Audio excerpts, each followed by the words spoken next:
Maintenant, je me tourne vers Michel Castan. Michel Castan, vous êtes éleveur, oui, ici, éleveur de viande bovine au Rialet. Au Rialet, dont vous êtes maire aussi, je crois. c'est ça. Donc, une vision peut-être à la fois d'agriculteur, mais aussi d'élu local.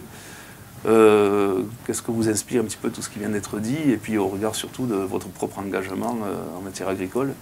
Oui, voilà, donc oui, élu aussi et vice-président du parc, donc j'ai plusieurs casquettes. Mais donc moi, ma ferme, commune du Rialet, sur la montagne tarnaise, 100% prairie naturelle.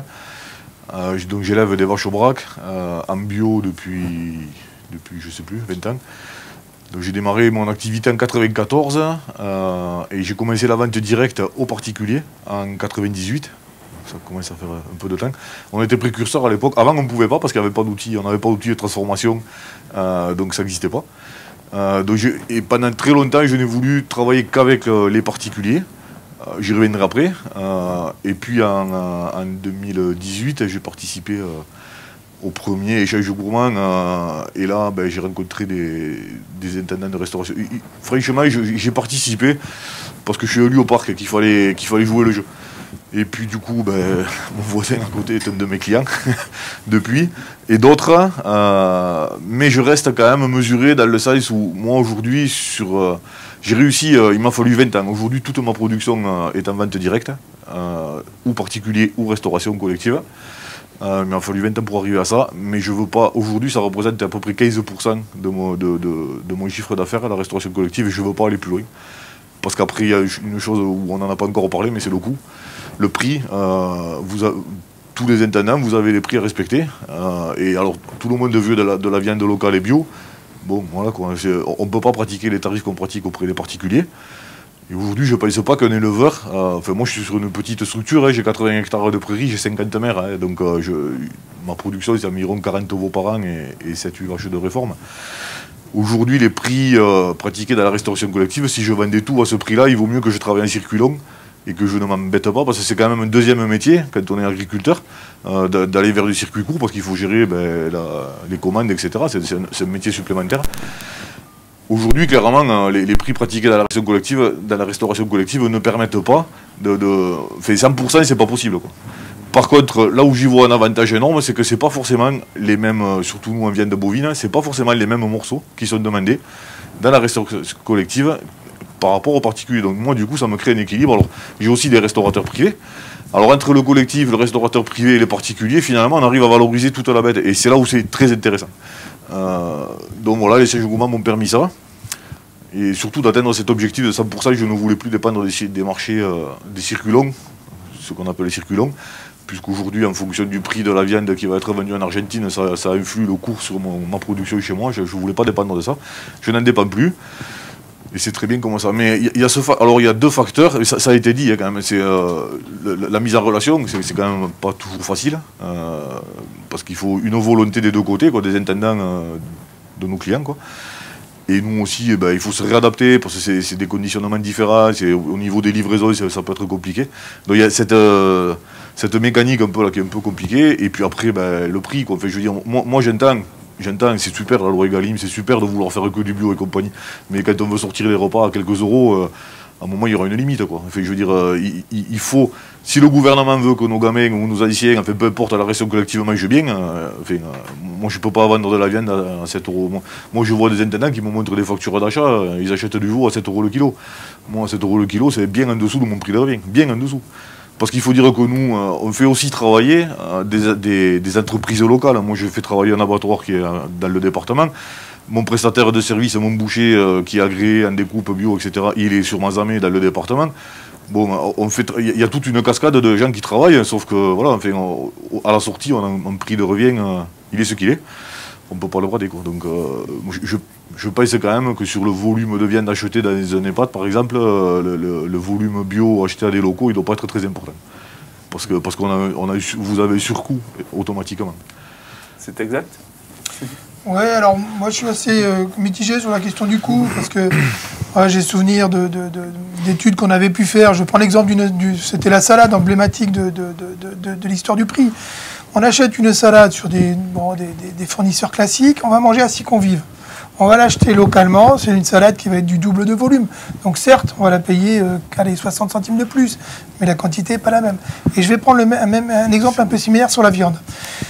Et c'était le cuisinier de la Bruyère, de l'EHPAD de la Bruyère, qui disait « Moi, j'ai 15 à 20% de perte sur de la viande, on va dire, d'une origine, on va dire française, mais pas locale. » Donc finalement, le prix il est peut-être moins cher, mais ça part en eau. Donc il vaut peut-être mieux acheter localement de la viande de qualité plus chère, mais on n'aura pas perte de produit. Donc je dirais, c'est pour ça, l'aspect prix, je suis toujours très réservé sur cette notion-là. Et en tant qu'élu, du coup, quand on dit promouvoir une alimentation de qualité, enfin, quelque part, est-ce que vous vous sentez pas un petit peu pris entre deux feux, entre je dirais, la nécessité pour votre propre exploitation, effectivement, d'avoir cette rentabilité, et puis la volonté politique vers laquelle il faut aller, mais avec la contrainte de budget que l'on connaît, est-ce que c'est pas compliqué à gérer? Non, c'est pas du tout antinomique. Il faut tendre vers, quoi. Et voilà, je veux dire, on part de rien. Hein. Il y a 20 ans en arrière, il n'y a pas une collectivité qui se posait la question s'il fallait acheter du local ou pas. Bon, on en est là aujourd'hui. Bon, les prix vont évoluer. Je pense qu'aujourd'hui, pour rencontrer des maires, des fois dans les écoles primaires, ils peuvent faire entendre qu'on peut augmenter le coût d'un ticket de repas pour aller vers du plus local ou plus bio. Bon, c'est en train d'évoluer. Enfin, en 20 ans, il faut voir le chemin qui a été parcouru. Effectivement, il y a une réalité économique, mais moi je parle de ce que je connais hein, sur ma ferme, hein, mais effectivement, moi c'est un avantage finalement d'avoir un mix. Parce que quand je faisais que du particulier, il y a certains morceaux sont difficiles. Je pense par exemple aux abats. Bon là c'est pas la restauration collective, mais c'est pareil. J'ai un restaurateur privé qui me prend tous les abats et du coup ça m'a valorisé la bête jusqu'au bout. Donc en fait le mix fait que finalement on a une rentabilité économique. Il faut tendre vers ça. Et je pense que tous les producteurs, enfin je parle des petits producteurs. Hein, je pense que tous on est dans la même démarche. C'est un peu de collectif, un peu de restauration privée, un peu de particulier, qui fait qu'on arrive à valoriser l'entièreté de notre production. Mais après. Les freins, et les verrous, il faut les faire sauter. Je veux dire, c'est pas. Bien sûr qu'il y a un problème de rentabilité économique. On avait essayé avec le parc à l'époque, Regaldoc et compagnie. Le plus compliqué, franchement, c'est la mécanique de livraison. Parce que quand on est un petit agriculteur sur des petits volumes, ouais, ça coûte très cher de livrer.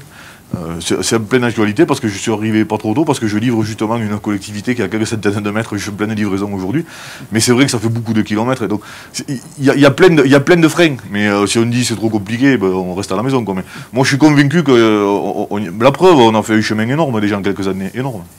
Tant pour le particulier que pour la restauration collective. Les enfants sur votre commune, ils vont à l'école où et comment ça se passe pour la cantine? Alors moi, malheureusement, ma commune c'est tout petit au bout de la montagne, donc on n'a pas d'école et les enfants vont sur une école voisine qui travaille avec une cuisine centrale sur la commune de Brassac. Mais oui, mais partout, je veux dire, on le voit dans les collèges, mais partout de toute façon, je pense qu'il n'y a plus une collectivité aujourd'hui qui ne réfléchit pas à introduire du local et du bio chez eux. Bon, déjà parce que la loi l'oblige. Mais même, sans parler de loi, quoi. Enfin, aujourd'hui, c'est ça. J'ai envie de dire, ça coule de source, quoi. Il y a encore 10 ans, c'était pas le cas. Donc, ouais, il y a des freins, mais on va les lever petit à petit, on va y arriver, quoi. Je rappelle, là, c'est plus la casquette. Moi, je suis en charge de l'agriculture au parc régional, mais je rappelle que la moitié des agriculteurs sur notre territoire a plus de 50 ans, on a divisé par 2 le nombre d'agriculteurs en 20 ans et qu'on va le rediviser par 2 dans les 10 ans qui arrivent. À un moment, si on n'est pas capable de mettre en relation les paysans du territoire et les acheteurs du territoire, de toute façon, c'est tout le monde qui est perdant, à la fois sur la qualité, mais sur l'économie d'un territoire et sur son équilibre. Donc moi quand on n'est pas d'un collège ou autre achète à des producteurs locaux, il faut. C'est pas que la qualité dans l'assiette, hein, c'est aussi un équilibre économique sur un territoire et une vie sociale équilibrée sur le territoire. Surtout sur notre Languedoc, qui est quand même un territoire très rural et montagneux. Ça dépasse largement l'enjeu de l'alimentation pure. Vous pensez qu'une des clés au développement de l'offre locale passe par la réinstallation de nouveaux agriculteurs et est-ce que vous sentez qu'il y a quelque chose qui bouge de ce côté-là ou pas? Oui, bien sûr, on essaye de faire bouger les lignes sur ces sujets-là aussi en tant qu'élu et surtout avec le parc régional, mais on a plein de nouveaux porteurs de projets qui arrivent, alors tout en végétal. Moi, je suis très inquiet pour l'avenir de la filière viande parce que j'accompagne plein de jeunes qui arrivent. Enfin, j'essaye d'accompagner plein de jeunes qui arrivent avec des porteurs de projets pour s'installer en agriculture et je ne croise jamais un qui veut reprendre un élevage. Donc ça va être très compliqué dans les années à venir. On y travaille, mais le problème, c'est que dans les nouveaux arrivants en production végétale, souvent, c'est une rupture, c'est une nouvelle vie, un nouveau départ. Donc, ils s'installent sur de toutes petites surfaces.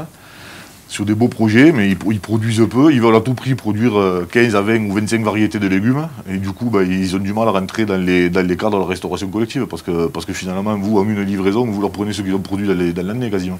Donc ils vont plus sur de la transformation en interne, sur leur ferme, ou sur des petits marchés avec des paniers auprès des... Mais tout ça, on a la volonté, au parc régional en particulier, d'essayer de l'articuler et de faire remonter en puissance ces nouveaux arrivants qui vont amener de la production végétale. Monsieur tout à l'heure a dit qu'il avait du mal à trouver la production en fruits et légumes, mais c'est tout à fait le cas. Et on est très très déficitaire sur ces productions-là. On a des porteurs de projets qui arrivent. Il faut arriver à organiser que chacun travaille sur sa petite ferme très bien, mais il faut faire remonter en puissance la production, en volume. Et puis après, il va falloir, le plus difficile, ça va être d'organiser les livraisons, la transformation, parce que toutes les cuisines ne sont pas équipées de légumerie. Donc quand quelqu'un veut passer une commande et mettre des légumes au tout propre, qu'on passe direct en cuisine, les petits maraîchers du coin, ça il ne sait pas faire. Donc il va falloir peut-être créer des légumeries, il en existe déjà sur le territoire. Mais, tout ça, c'est à monter en puissance. Mais la difficulté, c'est d'installer des gens qui l'année d'après produisent et à la fois mettre les outils de transformation et les acheteurs en face. Donc c'est un travail quotidien. Mais moi, je trouve qu'on a fait un travail énorme en quelques années et on va vers du mieux, clairement. Je voulais, par rapport aux expériences et ce que j'entends là, c'est que finalement, s'il y a deux mots à retenir, si on veut travailler avec les acheteurs et les producteurs, c'est, je dirais, la volonté. Il faut vraiment qu'il y ait une volonté. Quand il y a la volonté, il y a le chemin et on trouve des solutions. Et ensuite, la flexibilité. On ne peut pas les uns et les autres, et c'est ce que disait M. Castan finalement, c'est qu'il faut pouvoir s'adapter vis-à-vis un producteur vis-à-vis de la volonté d'un client et d'un client vis-à-vis des contraintes du producteur. Et là aussi, il faut qu'on soit flexible. On ne peut pas rester dans « j'ai une habitude de travail qui est celle-là depuis des années, je n'en bougerai pas ». Je crois que là, on ne pourra pas travailler et coopérer efficacement.